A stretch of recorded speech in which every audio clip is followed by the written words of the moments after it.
Hi hello guys, welcome to our channel. This is Prasad rider 1. So ఈ రోజు వచ్చేసి నేను ఒక జైన మందిరం అయితే చూపించబోతున్నాను. ఇది ఎక్కడో కాదండి, మన ఆంధ్రప్రదేశ్ కడప జిల్లా జమ్మలమడుగు మండలం నుంచి దేవుగుడి గ్రామం నుంచి జస్ట్ 5 కిలోమీటర్స్ దగ్గరలో ఉంది.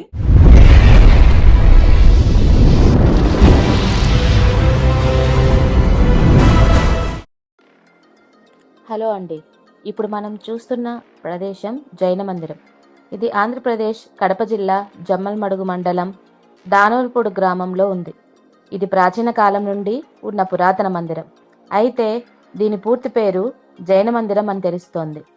ఇది 1903 సంవత్సరంలో ఒక ఇసుక తవ్వకాల్లో వెలువడింది.